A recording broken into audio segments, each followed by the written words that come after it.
ఉన్న బంగారాన్ని విడిపించి ఆ రోజు ఆన్లైన్ రేటుకే మేము కొంటాం. Sharma gold company.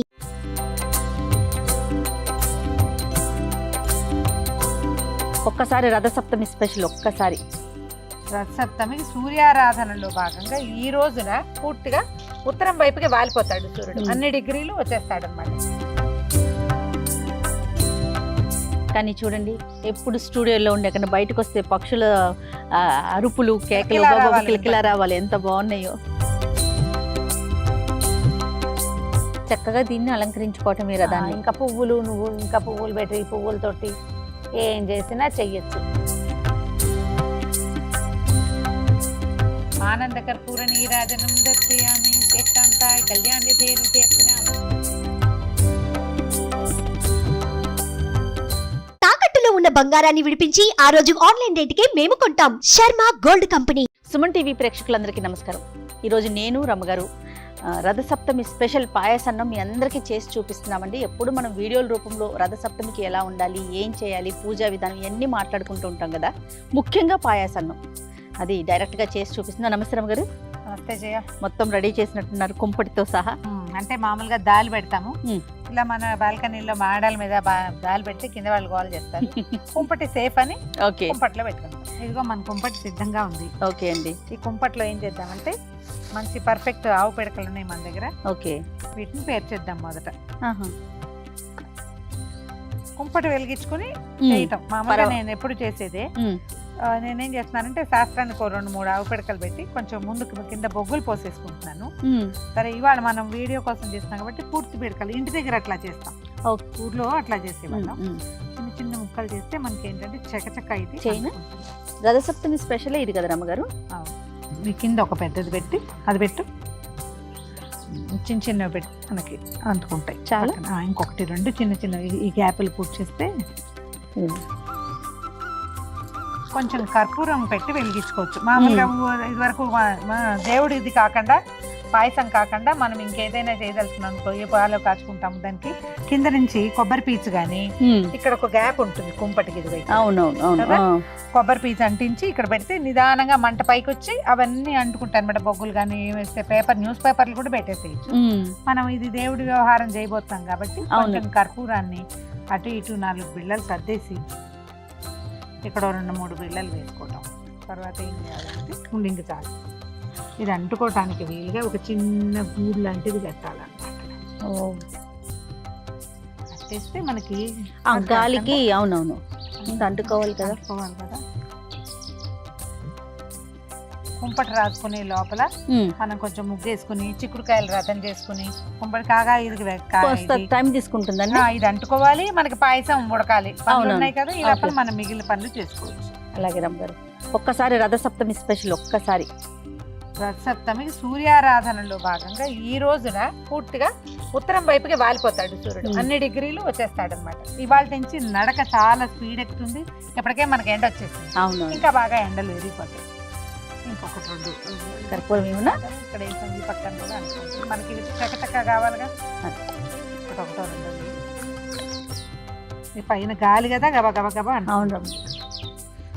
చాలు. చాలా. కానీ చూడండి, ఎప్పుడు స్టూడియోలో ఉండే అక్కడ బయటకు వస్తే పక్షుల అరుపులు, కేకలు, కిలకిలా రావాలి. ఎంత బాగున్నాయో. మొత్తం పోయి అంటుకుని చూసారా జయ? అవును రమ్మగారు. ఇదిగో ఒక ఇత్తడి గిన్నె పెడదాం. ఇందులో ఈ గిన్నెని కడిగి పెట్టుకోండి. తడి గిన్నె ఉండాలి. పాలు పోసేద్దాం. ఒక 1/2 లీటర్ పాలు చేయ. ఓకే అండి.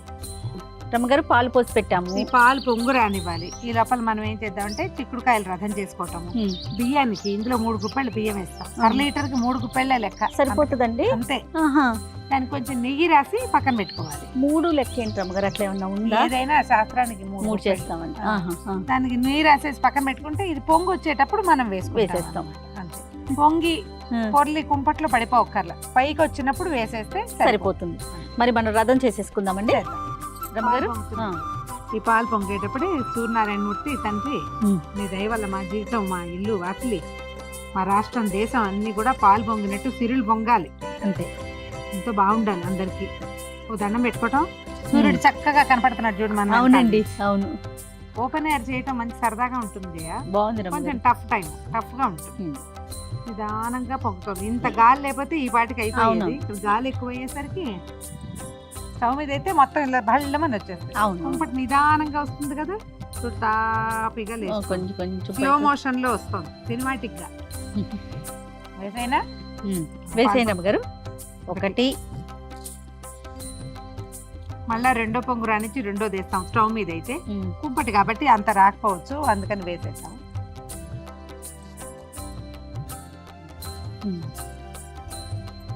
మూడు చిటికలు తీసివేయి నువ్వు కూడా. చిటికంటే తెలుసా అది.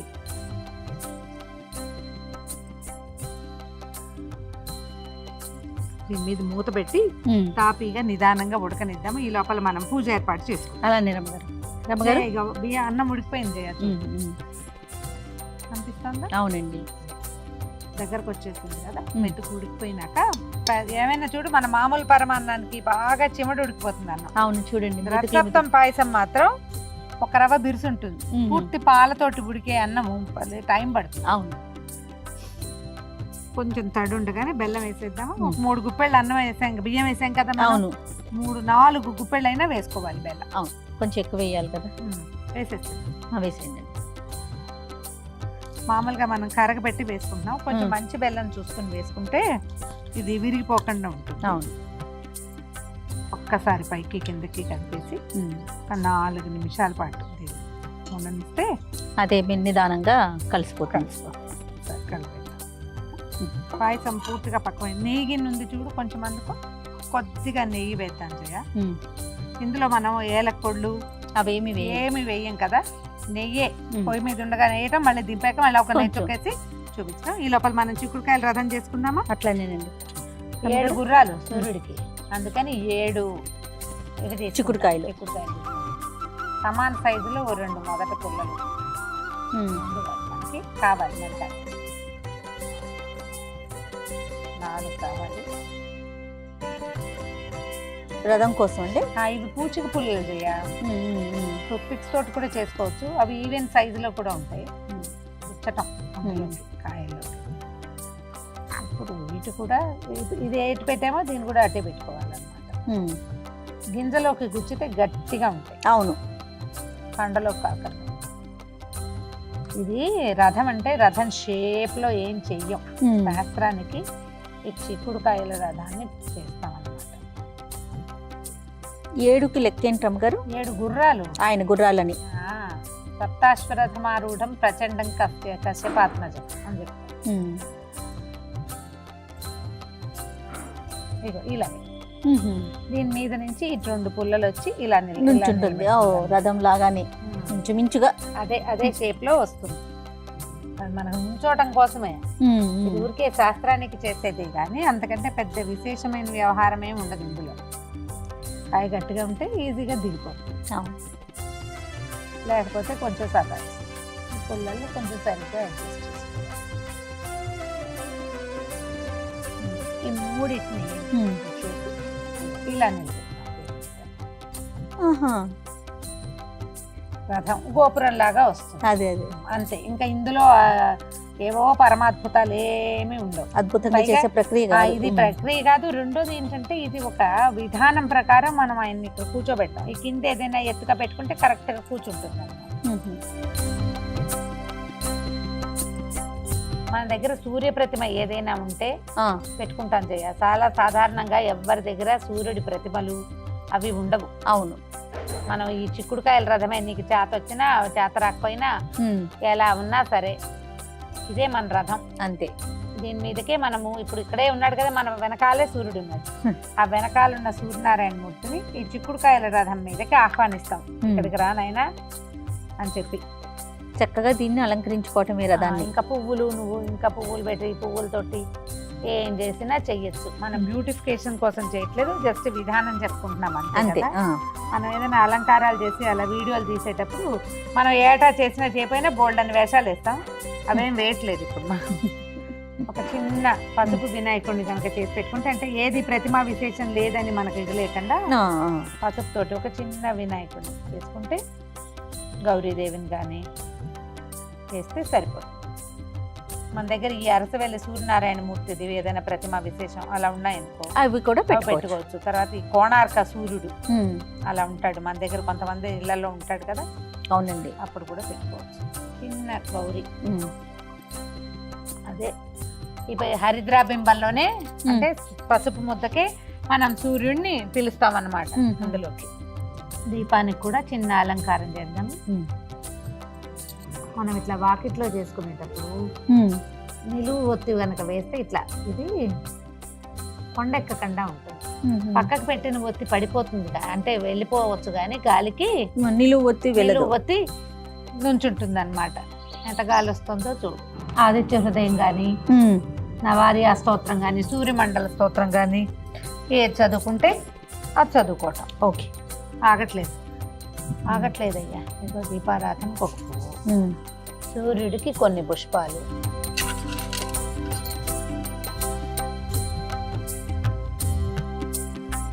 సర్వదా జయమంగళం తదేవ లగ్నం సుదినం తదేవ తారాబలం చంద్రబలం తదేవ విద్యాబలం దైవబలం తదేవ లక్ష్మీపతే తేంగ్రేగం స్మరామి. గురుర్బ్రహ్మ గురుర్విష్ణు గురుదేవో మహేశ్వర గురు సాక్షాత్ పరబ్రహ్మ తస్మై శ్రీ గురవే నమః. లాభస్తేషాం జయస్తేషాం కుతస్తేషాం పరాభవః ఏషాం ఇందీవరస్యామో హృదయస్థో జనార్దనః. సర్వమంగళమాంగళ్యే శివే సర్వార్థసాధికే శరణ్యే త్రయంబకే గౌరీ నారాయణి నమోస్తుతే. శ్రీలక్ష్మీ నారాయణాభ్యాం నమః. ఉమామహేశ్వరాభ్యాం నమః. సప్తమ్యాం రథసప్తమి నామ పుణ్యతిథౌ భృగువాసరే శుభనక్షత్రే శుభయోగే శుభకరణ ఏవం గుణ విశేషణ విశిష్టాయాం అస్మాకం సహకుటుంబానాం క్షేమస్థైర్యధైర్య విజయాభయారోగ్య ఐశ్వర్యాభివృద్ధ్యర్థం ధర్మార్థకామోక్ష చతుర్విధ ఫలపురుషార్థ సిద్ధ్యర్థం శ్రీ సూర్యనారాయణ దేవతాముద్దిశ్య శ్రీ సూర్యనారాయణ దేవతా ప్రీత్యర్థం రథసప్తమి పూజాంగ అహం కరిష్యే. రథంగా కలసారాధన కరిష్యే ఏదో చేస్తాము. కలసాలు ముఖాలు విష్ణువులు అన్నీ చేసేసినట్టే. ఇదిగో నీళ్ళు ఉన్నాయి కాబట్టి ఇంక ఇబ్బంది. దానం పెట్టుకో జయ. జయ సదా సవితృమండల మధ్యవర్తి నారాయణ సరసిజాసన సన్నివిష్ట కేయూరవాన్మకర కుండలవాన్ కిరీటి హారి హిరణ్మయవ పుర్ధృత శంఖ చక్ర. సూర్యుడికి 12 నామాలు ఉన్నాయి. ద్వాదశ నామావళి చెప్తారు. ఈ నెల రోజులు కూడా చదువుకోవచ్చు. మిత్రాయ నమః, రవయే నమః అని చెప్తారు. ఈ 12 నామాలు ఒక మాట చదువుకోవటం. తర్వాత ఇప్పుడు మనం పాయసం పక్క దగ్గర పెట్టుకున్నాం కదా. అవునండి. దీన్ని మనకి చిక్కుడాకులు కనుక దొరికితే ఒక పళ్ళెంలో చిక్కుడాకులు పరిచి అందులో పెట్టుకోవటమా? అందులో పెట్టి నివేదన చేసేస్తామన్నమాట. ఈ సీజన్ వచ్చేసరికల్లా చిక్కుడాకులు ఒక రకంగా అవుతాయి జబ్బుగా. అవును రమ్మగారు, ఎక్కడ చూసినా ఇలానే కనిపిస్తా ఉన్నాయండి. 5 ఆకుల్లో పెడతాను జయ, 7 ఆకుల్లో పెట్టుకుంటాము అట్లా అనమాట.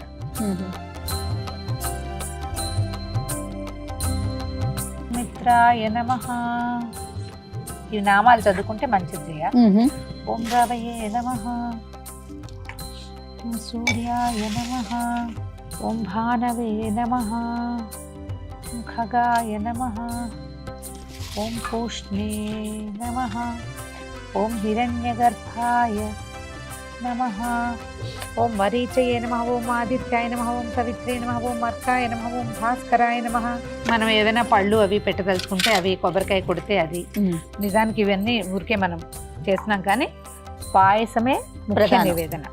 ఓం భూర్భువస్సువర్యేణం భర్గో దేవస్య ధియో యో నః ప్రచోదయాత్ తాపో జ్యోతిరసమృతం బ్రహ్మ భూర్భువస్సువరం తత్వం తత్వేన పరిశించామి అమృతమస్తు అమృతోపస్తరణమసి. ఓం ప్రాణాయ స్వాహ, ఓం ఉపానాయ స్వాహ, ఓం వ్యానాయ స్వాహ, ఉదానాయ స్వాహ, సమానాయ స్వాహ. భాస్కరాయ నమః తాంబూలం సమర్పయామి. ఓం ఆదిత్యాయ నమః ఆనందకర్పూర నీరాజనం దర్శయామి. శ్రేష్టాంతాయ కళ్యాణితే నిత్యర్చినామ శ్రీ వెంకట నివాసాయ శ్రీనివాసాయ మంగళం మంగళాశాసనపదై మదాసాది పురోగమై సర్వైశ్చ పూర్వైరాచార్యై సత్కృతాయ మంగళం. రథసప్తమి పూజా విధానం అంటే ఏదో విశేషంగా చేయాలనుకోవద్దు. పాయసం చేయటం చాలా ముఖ్యం. పొంగే పాలల్లో బియ్యం వేసి పాయసాన్నం వండటం, కొంచెం సూర్యబింబం కనపడే చోట ఒకసారి నమస్కారం చేసుకుని నివేదన చేయటమే. చిక్కుడుకాయలు రథం చేసుకుంటామా, చిక్కుడాకులు దొరుకుతాయా, వాటికంటే మన లోపల ఆస్థ చాలా ముఖ్యం.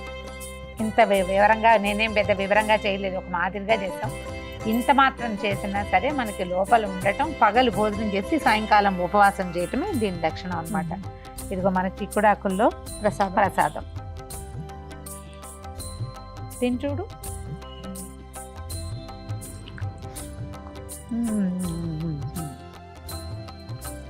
కుంపట్లో చేసిన ప్రసాదం. ఈ మాఘమాసం అంతా ఏమీ చేయలేకపోయినా ఉమ్. స్నానం చేసి సూర్యుడికి దండం పెట్టుకోండి. అలాగే రమ్మగారు.